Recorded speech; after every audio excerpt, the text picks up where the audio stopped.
I'm Dr. Angel Storm. Welcome back to another segment of Be Your Own Life Coach. Today I want to talk to you about how to handle criticism. We're all going to receive criticism at some point in our lives. Some of it's going to be constructive, some of it's going to be destructive. But either way, I want to talk to you about how to handle these situations and what to do when you receive feedback, especially when you don't like what you're hearing. All forms of criticism can be helpful for you. Even destructive criticism can be helpful for you if you understand how to interpret it and how to process it correctly. So first of all, criticism is basically just judging something on its merit, either positively or negatively. And this obviously comes in all forms. First, I want to talk to you about destructive criticism. And the way that you can tell the difference between whether the criticism is destructive or constructive is it meant to improve what you are doing, or is it meant to just tear you down? If this person is genuinely invested in you and in what you're doing, it's going to be constructive.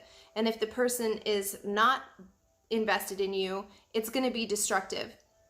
But the important part is that you don't judge how the feedback is coming to you. So if somebody is just really harsh with you and very direct with you, you might automatically assume that that's destructive criticism, when in fact what they're saying is 100% true. They just have a direct way of speaking. So it's very important that you judge what is said, not how it's said. Another important part of processing criticism correctly is adopting a growth mindset. You have to have the mindset of, I'm going to grow no matter what happens. And even if people don't like what I'm doing right now, they're going to like it eventually, or I'm still going to keep doing it because it's my calling. You have to have a growth mindset regardless of what you're facing in life, but it's especially important for processing criticism correctly. When someone is giving you destructive criticism, don't feel like you need to argue back. You don't need to justify why you did such and such a thing. Hear what is being said, not what is not being said. So just because somebody says A does not mean that they mean B. Just take it at face value. Whatever it is that they're saying, accept it and wait until later to process it. Don't respond in the moment, especially if you don't handle criticism very well.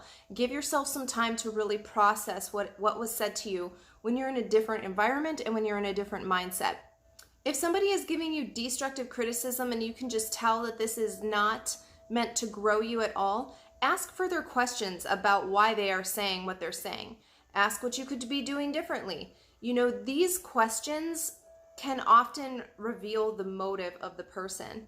So if somebody is really bothering you and just continuously is hounding at you, and you're asking questions, why do you feel that way? Why are you saying that? Or what could I do differently? When you are asking questions to truly engage what is happening, you'll be able to uncover their motives, and you'll be able to use that information to help you grow as a person and as a business owner, or whatever the case may be, as an artist, however it comes out. It's also really important that you detach yourself from the criticism. When people are criticizing something that you do, it's really important that you don't take it as, this is who I am then. If they don't like something I do, then they don't like me, because that's just not true. And it's really important that you understand also the opposite of that, which is detach the critic from the criticism. Just because somebody doesn't like what you're doing or is offering you advice on how to improve, it doesn't mean that they don't like what you're doing overall, or that you're not doing a good job overall. And so it's really important, again, going back to what I said earlier, just take what they're saying at face value. Just because they're saying A does not mean that they mean B. And after all of that, if there is still nothing for you in the criticism that you were given, if it was just totally destructive, just leave it. Be able to detach those words from sticking to you. Just say that this person just wasn't going to be happy with no matter what I did, and what I'm doing isn't for that person anyway. So you need to be able to agree to disagree at some point and just move forward. On the other hand, if this was constructive criticism, you need to know how to implement it. You need to keep that criticism in your mind when you're moving forward, or you're redoing the same project. Keep what that person said in your mind so that you can do it better next time. All criticism is meant to help you grow. Remember, it's important to have a growth mindset no matter what kind of criticism you're getting, and to really take it and grow from it. Never take it personally. Learn how to implement it. If necessary, learn how to leave it, but always have an open mind when somebody is giving you criticism. Guys, thanks so much for watching this video. Be sure to subscribe so you don't miss a new upload.